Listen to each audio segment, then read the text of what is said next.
Hey, what's going on, everyone? I have a really good video this time because I actually have some good content that I did a little bit of work to figure out, and I actually thought this was a really good issue to deal with. So we're going to start this with a little talk about the UK Independent and this new article that they published, which they had to edit already, so it's already had a correction, but I want to tear into it nonetheless because it requires it. How Sonequa Martin-Green became the first black female lead of Star Trek. In quotations, "My casting says the sky is the limit for all." I can't wait to get into this article. Let's read and then I'll discuss what I think about it. And Sonequa Martin-Green, so she's the lady who was in The Walking Dead, as you may recall. And she's starring in the new Star Trek Discovery that I've done several different videos on, if you're interested. And I'm going to try and keep this one a lot less emotional and stick to the facts because this is a really important one and I really hope everyone gets through this because it's really important. Star Trek pioneered diversity long before diversity was a hot button issue. When the series first launched 51 years ago, its original crew featured black, Asian, and yes, women, not merely as eye candy among its cast.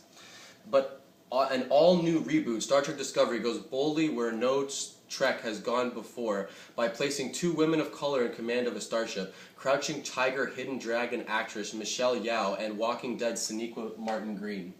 Trekkies have always been a passionate crowd, although even Star Trek Discovery's genial showrunner Aaron Harberts was caught off guard by the intensity of the internet's trolls and haters. It's our job to reflect the world we live in, a world where more than half the population are women. Quite frankly, I don't know what all the fuss is about, argues Harberts when the Independent meets with him and his cast. So this isn't like, although this is an issue of the article having incorrect information, they've already corrected it. So they've been corrected and people haven't found any further mistakes. They're like, alright, this is perfect this time. I know we fucked up the first time, this one is perfect. So they said this one, so they're saying, so they continue to go on and talk about if Yeoh 55 brushes off the pressure, after all, the Malaysian martial arts dynamo has been quietly been shattering glass ceilings for the past 4 decades, then much of the burden falls on Sonequa Martin-Green, 32, taking center stage as Trek's first black female lead. So I wanted to say at the beginning, I looked at another website called I Hate the Media, and it said that the note was, after getting called out for their shoddy reporting, the Independent changed their story to how Sonequa Martin-Green became the first black female lead of Star Trek. So obviously they messed that up because the first time they said first black lead in Star Trek, completely false because Commander Benjamin Sisko in Star Trek DS9, he was a huge character, and that was in, I believe, 1993 that it came out. So this is something that they should know about because this is something that, you know, this is hugely part of the Star Trek universe. So I think that there was already a black male lead character, so that's why they had to originally change their shoddy reporting because whoever this girl is, going by the name of Miss Pringles or something like that, Gil Pringle, this person should be ashamed of themselves because they honestly have done some terrible, terrible reporting. And everyone at this paper should be ashamed of themselves too, and every Star Trek fan should be ashamed of themselves, to be honest, because I will tell them why all the people that are supporting this garbage and saying, oh yeah, it was before it was bad, but now it's good. No, I'll tell you why. It's 10 times worse now than it was before. Alright, here you go. Number one, this is a ridiculous article, okay? Because she is not the first, not the first black lead. She is not the first female black lead. I'll tell you who was the first. Even before Sisko, I can tell you, there were 2 female black captains in Star Trek that appeared long before Benjamin Sisko and Star Trek Deep Space Nine even aired. So the fact that these people are so ignorant, I keep stopping myself from being angry, are so ignorant that they would literally go around saying, oh, well, this is breaking glass ceilings. The glass ceilings were shattered almost 20 years ago, and you guys are just picking up the pieces and assuming that you've shattered something. You've literally done absolutely nothing at all. So for the first, I'd like to introduce all these people to the first female captain in Star Trek, because obviously no one is smart enough to do a Google search, or no one, I think this is just because I'm a huge Star Trek nerd and I just have seen every episode and I have a really good memory for this kind of stuff, so I'm going to remember every single element of it. But she is not even she is not even the third, probably. There's probably even more, but I've come up with these two because these are the ones that, and I looked on the Reddit page. The Reddit page was calling them out for not acknowledging Benjamin Sisko. Everyone's calling them out for not acknowledging Benjamin Sisko. I understand that. That's understandable because that's a huge mistake, right? They messed up on this woman as well. She is an awesome character, and if you know what, if people watch Star Trek and they actually knew what the hell they were talking about, like unlike these people, they would know this was the first black female Star Trek captain. In the movie Star Trek The Voyage Home, which is one of my favorite old movies from the Star Trek series, so this is long before any of these millennial douches ever got into it, Star Trek was far more diverse than they give it credit for. But I'll let it speak for itself. Continue transmitting universal peace and hello in all known languages. Get from Starfleet Command. Ready, Captain. Starfleet Command, this is USS Saratoga patrolling Sector 5, neutral zone. We're tracking a probe of unknown origin on a apparent trajectory to the Terran solar system. Attempts to communicate with the probe have been negative on all known frequencies. Continue tracking Saratoga. We will analyze transmissions and advise. Roger, Starfleet. Saratoga out.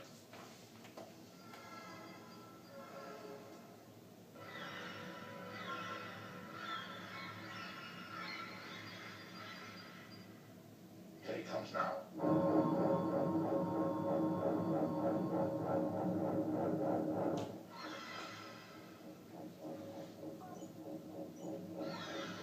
What's causing that? Their call is being carried on an amplification wave of enormous power. Can we isolate the wave? Negative. It's impacting on all our systems. Yellow alert. Shields out.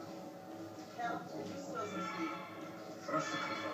So I'm going to pause it right there. You get the idea, basically. So major motion picture movie with this woman.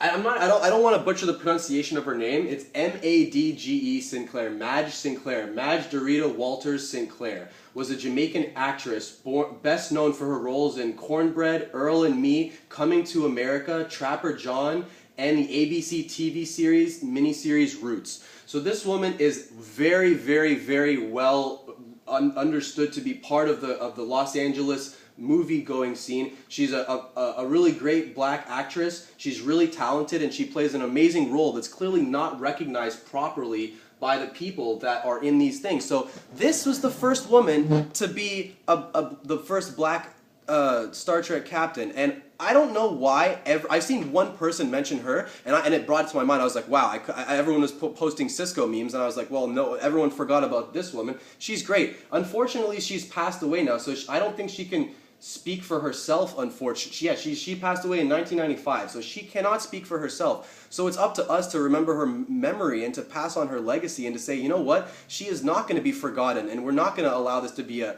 Emmys moment where they just forget about Dick Gregory and they forget about Charlie Murphy and they forget about all these black actors and creators who contributed so much to the art, and we just say, oh well, we're just not interested in them because they don't really forward our narrative right now, or they don't really help us right now. So that was number one. Number two, this is an even more remote one, but it just proves how much of a Star Trek nerd I am and how lacking this article was, how pathetic these people are, and how much, honestly, I think most good Star Trek fans of TNG, especially the ones that really, really, really know what they're talking about, will remember this and will be like, oh my god, I can't believe that they said that. It's so insulting to Star Trek fans and to people in general to make such an obvious mistake. So first we have this woman who's absolutely great. You already seen that part. The second one is another character who doesn't get enough credit. This is the weird part to me, so I want to bring this part up, okay? Jonathan Frakes, who played William Riker on Star Trek Next Generation, is the one who was part of Star Trek Discovery. So that means he's part of the team that's supposed to be making Star Trek Discovery good and supposed to be briefing these people and teaching them and bringing them into the Star Trek universe. But Jonathan Frakes was literally in this episode, Season 1, Episode 25 of Star Trek The Next Generation. He starts off the episode. He is in this episode. Not a lot. He's not a big player in this episode, but he's a pretty large character in it. He starts the episode. It's one of his first episodes in Season 1, Episode 25. You should know this. There is a female black starship captain in Episode 1, Season 1, Episode 25 of Star Trek Next Generation. and her name is Twyla Scott. She's there, and I don't understand why everyone's so ignorant, and I think they've just forgotten about these amazing actresses because, well, I think they're stupid, but they're obviously not Star Trek fans, or at least not to the extent that I am, or at least not to the extent that you would respect the craft enough and respect the canon enough to actually look up and see. Maybe I should look up and see if this is actually breaking any ground, or am I just political grandstanding? Watch this.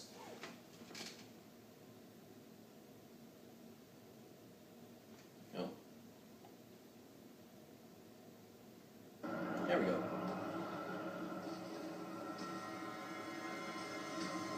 Feast your eyes on the second female starship captain, shattering their non-existent narrative.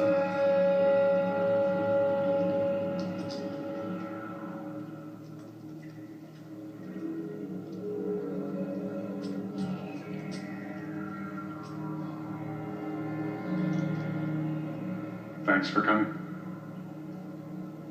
This is some greeting, old friend. Tell me, Jean-Luc, where did we first meet? Answer the question. Tau 73. It's a bar. Quite an exotic one, as I remember. What do I win? Do you recall the night you introduced Jack Crusher to Beverly? Know full well that I hadn't met Beverly then. You introduced them. My brother introduced them. You don't have a brother. Two sisters, Anne and Melissa. What the hell is all this about?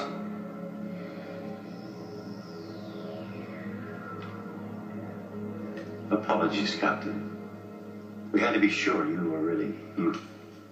Walker, what is going on? Captain Picard, meet Captain Riggs. I believe we've met. The Altarian Conference. And Captain Scott. Twyla Scott. Said you made captain faster than anyone in Starfleet history. Present company included. You that good? Yes, I am. Starfleet's finest. Fancy meeting you here. We all came secretly, Picard, to discuss the threat. Yes, and it's very interesting. It's all part of this season 1, episode 25, called it's called Conspiracy. It's one of the best episodes, and you know what? Unfortunately, it makes me really believe that most of these people have been taken over by the brain-eating parasite, and they've been replaced because, honestly, I don't know how else Jonathan Frakes could forget that he's in the episode with the first female black captain. He's in the episode with her. Did he not read the script? Does he not remember? I'm just confused because he's part of this. He's like a hero of mine from my childhood, and yet he's participating in the ruining of this series. Like, it's ridiculous to me. Like, how does he not know? He is the person that's supposed to know these things. Like, what? He's in the show! Twyla Scott. This is from Memory Alpha. Captain Twyla Scott was a female Starfleet officer and commanding officer of the USS Renegade by the mid-24th century. She had attained the rank of captain faster than any other person in Starfleet history, which made her something of a legend. Oh, really? Oh, okay. Oh, so a little tiny Wikipedia would have gained you this knowledge, this intensely valuable knowledge that prevents you from looking like an idiot forever. Because I'm saving this article forever, the one from the UK. And the actress's name that played Captain Twyla Scott, Ursuline Bryant, born November 4th, 1947, age 69 right now, is the actress who played Captain Twyla Scott in Star Trek The Next Generation episode Conspiracy. She also made her acting debut in 1977 on Hardy Boys' Nancy Drew Mysteries in the episode Murder of the Hollywood Phantom.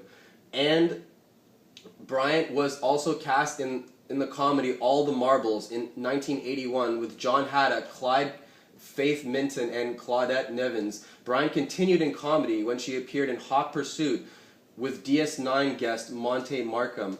After her television debut, Bryant was seen in 1986 on the Red Fox show in the episode The Prodigal Son with Vanessa Williams, and on the Golden Girls in the episode Ladies of the Evening with Rhonda Aldrich and Philip Rubenstein.